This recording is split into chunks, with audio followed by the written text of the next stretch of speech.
Hi everyone, welcome to the channel dedicated to sharing the profound insights and wisdom of Andromedan contactee Alex Collier. If you're new here, you're in for a journey that expands your mind and consciousness, bringing you closer to understanding the messages from the fifth density Andromedan extraterrestrials. For those returning, we're grateful for your continued support. Before we dive into today's enlightening content, we have a small favor to ask. If you find value in the knowledge shared in this video, please consider hitting that like button, subscribing to our channel, and clicking the bell icon so you never miss an update. Your engagement helps us amplify Alex Collier's message, allowing us to reach a larger audience with these vital messages. We'd also love to hear from you, so please engage with the comments below. Whether it's a question, your thoughts, or even just an emoji for the sake of engagement, every comment counts. We read every single comment, and your feedback is incredibly valuable to us, as it all contributes to our mission of expanding this community. So please don't hesitate to leave your thoughts below. Additionally, if you'd like to support us further, consider giving a super thanks tip by clicking the heart with the $sign. This small gesture allows us to continue bringing you more of Alex's messages, unfiltered and directly from his lifelong experiences with the Andromedans. Today's video includes a compilation of several of the many important questions Alex Collier has received over the past few years, so please sit back, relax, and enjoy today's video.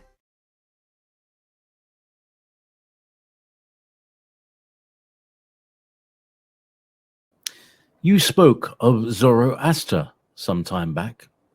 I believe you dated him around the 6th century BC. Buddha, Lao Tzu, Confucius, and Mahavira, on whose teachings the Jain religion is based, are all said to have lived around that time. Also, the Hebrews were released from exile, returned to Jerusalem, and rebuilt the Temple of Solomon in that time period. I am curious what off-planet or extra-dimensional goings-on might have been involved in such an influx of religious activity.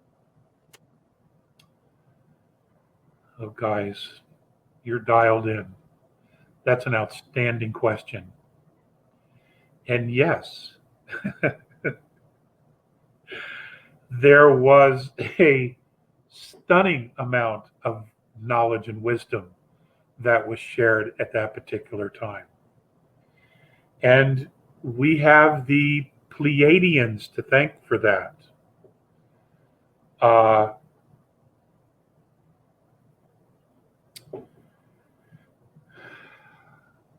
Although those visitations and those that walked among us trying to help humanity correct its course,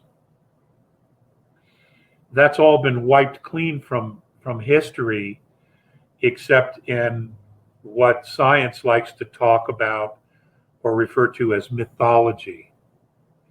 You know, you have many ancient cultures that went to a great deal of trouble to record history, whether it's in rock or stone or shells or metals that had to be created,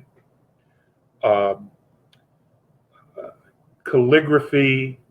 A great deal of effort went into recording true history, events that happened in those moments of time, in real time, in their time. The great institutions of learned knowledge that are all controlled by 2 or 3 monetary sources have altered history or hidden history in order to maintain a narrative. You don't go to all that work to chisel a novel, something made up. That's insanity. They would never do something like that. So there is more real history in mythology than we've ever been told.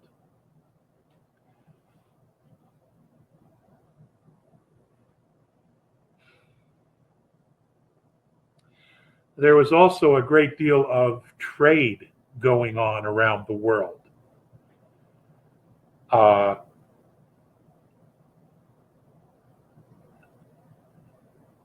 Ancient seafarers, mariners, they knew about the world. They knew what was there. They knew where to find minerals and things that they needed. Because Atlantis and Lemuria were continents in their respective oceans. They traveled. They mapped the world. They knew what was out there, and they met and founded other cultures or colonial cities, many of which were along the seacoasts, in seaports, so that trade could occur. And knowledge was also shared as well.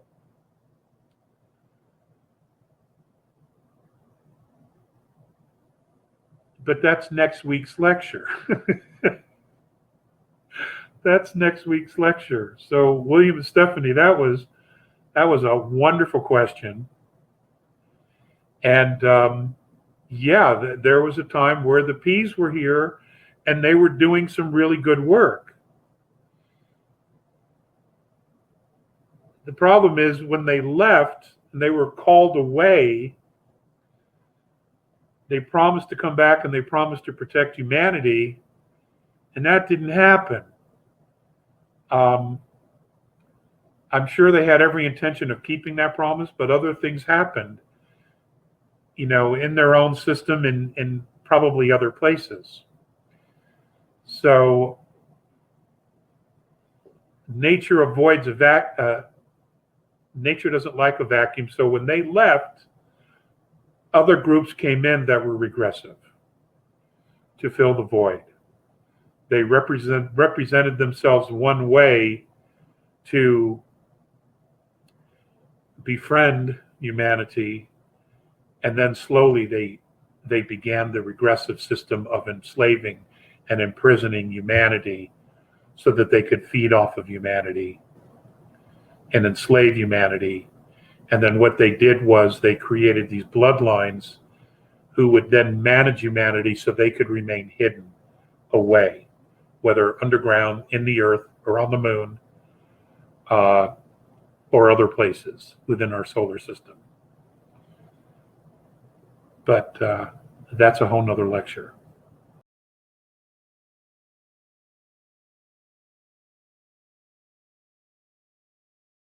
Archangel Michael messages involve ascension, and I understand he is from higher dimension, or is he from Andromeda as well?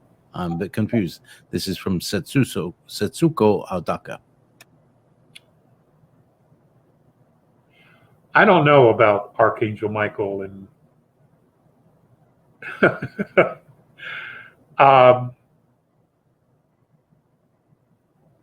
that's a very interesting topic in itself.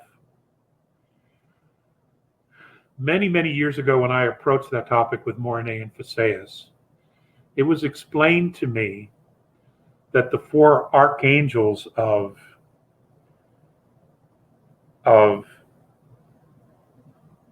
ancient lore, and I'm taking them out of any religious context completely when I talk about this, but in ancient lore, that the four archangels that controlled east, west, north, and south were in fact fleets of ships.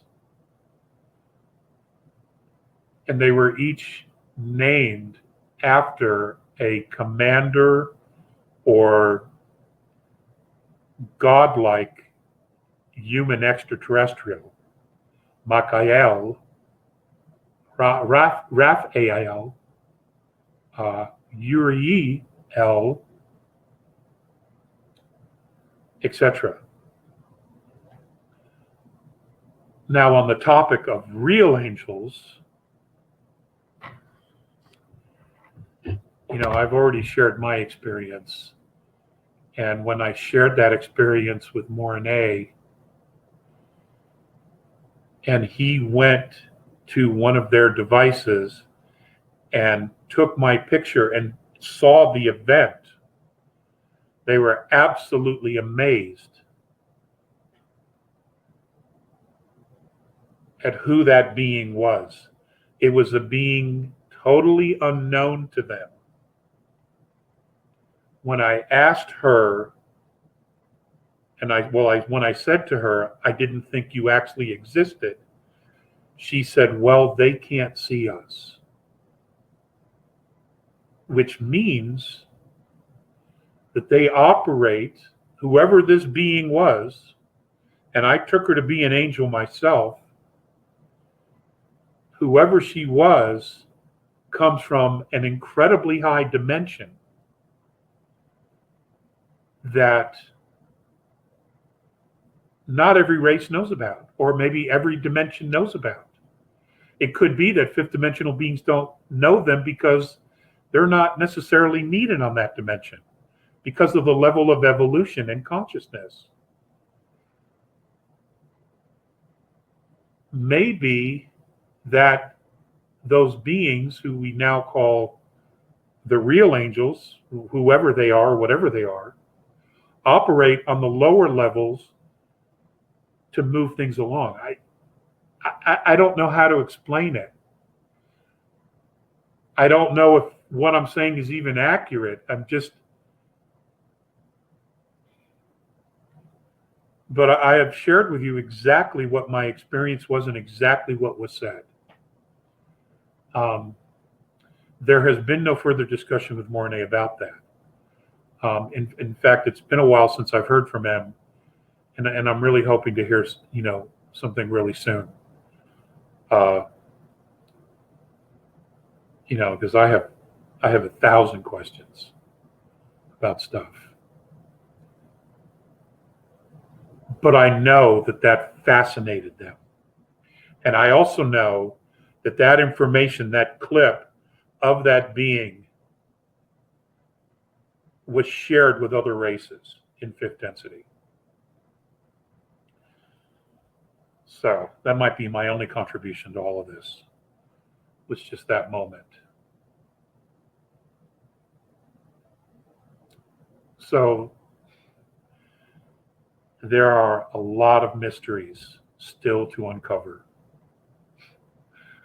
A lot of mysteries.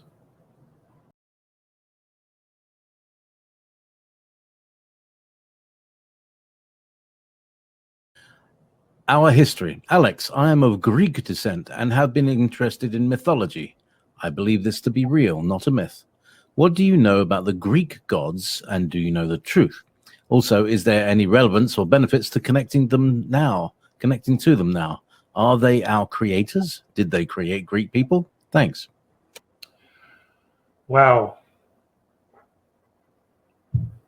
There was at one time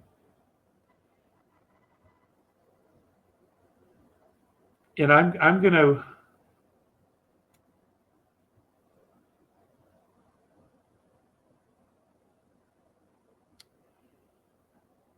how do I the stories and legends of the Indian gods of India, the legends that the Sumerians talk about, the legends that the Chaldeans talk about, the legends of the Babylonians talk about, those of the Greek. My understanding is we're all talking about the same beings and the same families and essentially the same battles. But what's happened is the names and changes have changed in order to make these beings real and specific to each of the cultures. All of this occurred after a time where there was a time where humanity all spoke one language. When it was discovered that this was going to be a problem for the rulers, the extraterrestrial family rulers of the earth, they decided to separate humanity, create different civilizations, and teach them a different language. And this occurred over generations and generations. For example, the Hebrews, the story of taking the ivory through the desert for 40 years. The idea was to change the consciousness of them and to change their culture so that certain generations would die off and they could begin training the new ones. That was the reason for doing it. Now, we hear that Moses lived to be 900. Well, it wasn't Moses, it was an extraterrestrial. That's why he lived to be 900 years old. And that's why when they got to the area known as Moab, he left. He went back home, got bored on the ship, got a pat on the back and probably a promotion, because his mission had been accomplished, to change the culture of the Ibri, the Gypsies, who then became the Hebrews and who are now called Jews. The same happened in these other cultures. However, they remembered the oral traditions of the battles of the gods and the escapades and the things that the gods did. But because there was a new language, they took on a different form. You will find this out to be exactly true because many of the stories are the same. It's just that the names are different and the timelines are different. But that doesn't mean that the timelines were different. It just means that the stories that came down to us now have been altered dramatically. For example, and I'll give you the best example I can. If you go to the Sinai Bible, which was compiled in 600 AD, it is, to our knowledge, the oldest Bible in existence. And you compare it to the King James Bible that's used today, there are now over 15,000 major discrepancies between the two. It's the same thing, okay? People put their spin on it. They add a little bit here, they take a little bit there because they didn't like it, or they exaggerate this, they exaggerate that. And this happens over the years, over the centuries, the millenniums. And here we are today looking at all this. Arab history, which no one really pays attention to, which they should, has a great deal of history that is yet to be uncovered, which complements the mythology that we've been force-fed today or been told is mythology. Chaldean history has largely been ignored. And I'm telling you, there's a lot of great history there, but unfortunately, a lot of it's still hidden. It's buried in museums. No one wants to talk about it. You can't get to it. It's just, again, it's the system of hiding our true history from us so that we could be malleable and directed into a direction where they wanted to lead us, which is subservience. Because if we knew all of our past, there's no way we would fall for this shit. We never would have fallen for this crap, knowing our true history and what it is. Would we have allowed ourselves to finally come into a one world government where we have no rights, no meaning, no significance whatsoever? We just wouldn't allow it.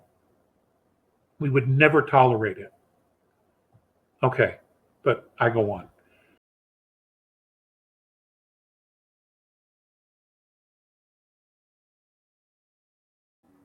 Okay.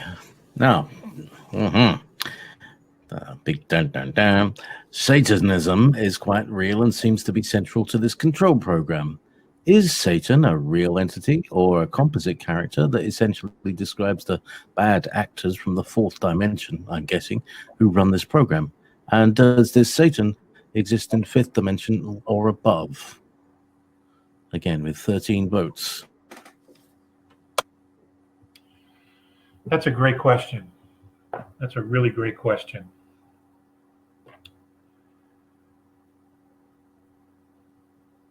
And there's no simple answer. It's sort of complicated, but I will share with you what I know. And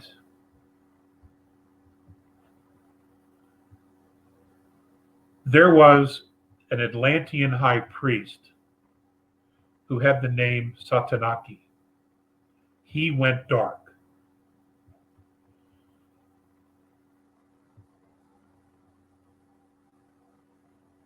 And turned technology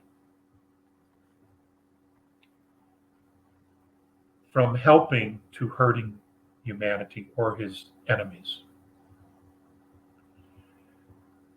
Now, we're told that Satan is a fallen angel. Well, if we just follow that line of thought,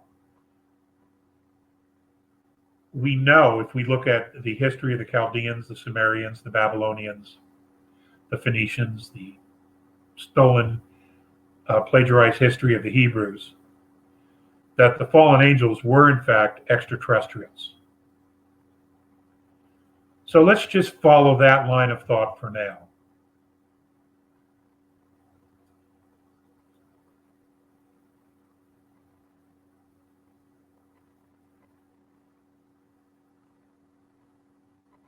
Let's just suppose that who we conceive or perceive as Satan is an extraterrestrial. You could also say the same thing about Lucifer, that he's an extraterrestrial.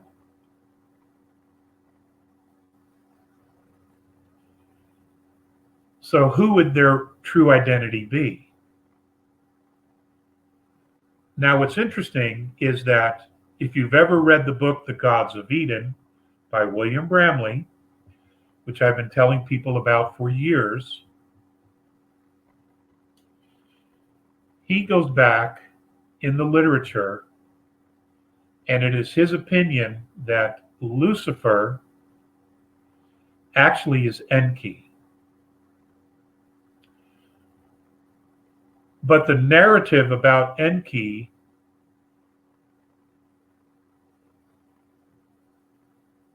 was changed to make him awful,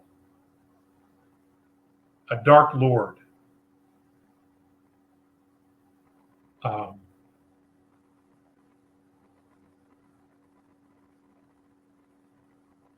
And that's what's been handed down to us, because Enki tried to protect humanity, supposedly. I wasn't there, so I don't remember what exactly happened with the facts. So the entire story of who these individuals are, these personages are, is extremely complicated because we don't have the full history. Now, for myself,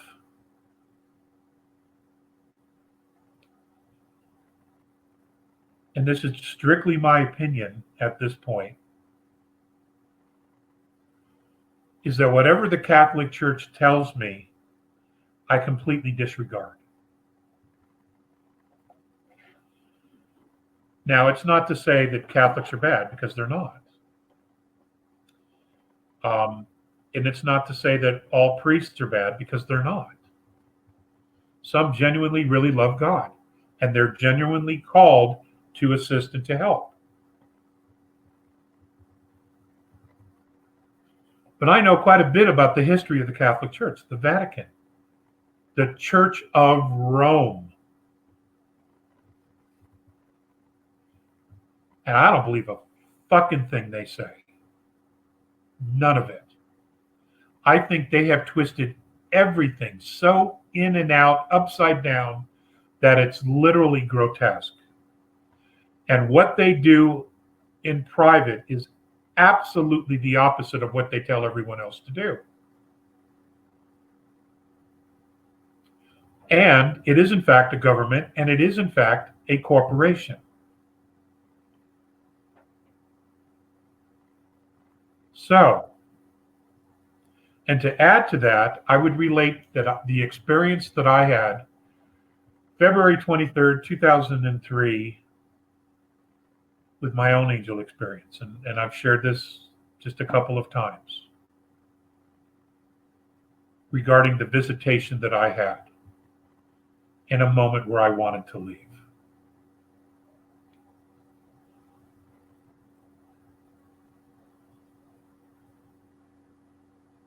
When I shared the experience with them, they were stunned that this being existed. And I've known him years. They were genuinely stunned that this being existed. And I said to her, I didn't think you existed. And her response was, they can't see us.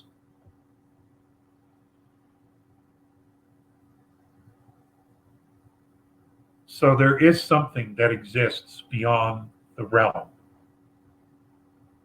There is a race of beings that exist. I don't know if it's 11th density. I don't know if it's 12th density. I don't necessarily know that part. But do real angels exist? They obviously do. But M didn't say, oh, that's an Anunnaki. He didn't say that's a reptilian. He didn't say anything other than shock, because they didn't know they existed. Whoever this being was, she represented a race that they did not understand or know existed. So it wasn't an extraterrestrial, anyone that they knew anything about. That's my own personal experience. So I go directly to source with my prayers, because extraterrestrials didn't create dimensions. Extraterrestrials didn't create galaxies. Extraterrestrials didn't create a universe. Something far greater and knowledgeable did that. We call it God. Others use isness. Others use source. Others use creator, great spirit. I know that I have a soul because I travel with my soul.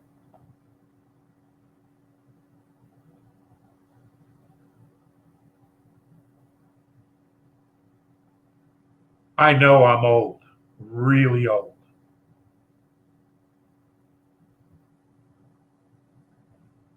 And it gives me comfort to know that.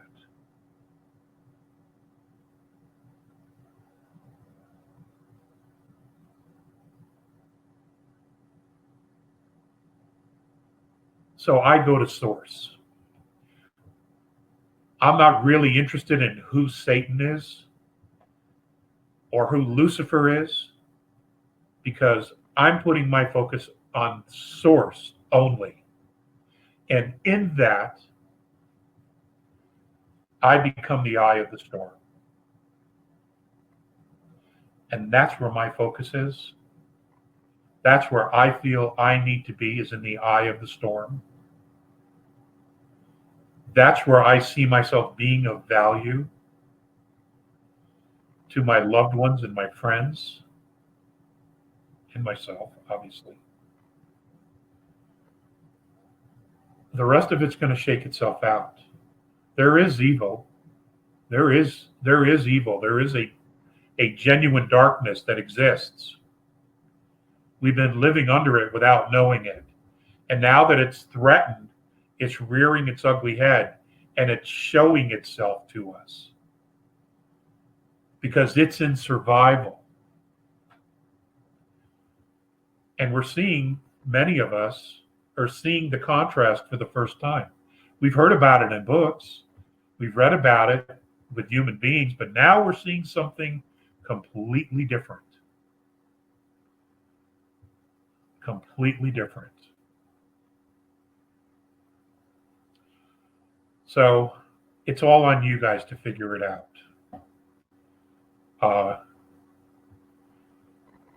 I've been wrestling with this for years and years and years, you know.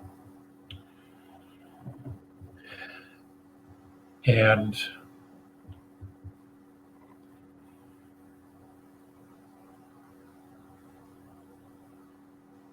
I'm nothing special. If I can figure this out, you guys can too. Seriously. Thank you so much for watching today's video. If you found it insightful, please like the video, and if you haven't already, please subscribe to our channel and click the bell icon so you don't miss out on future updates.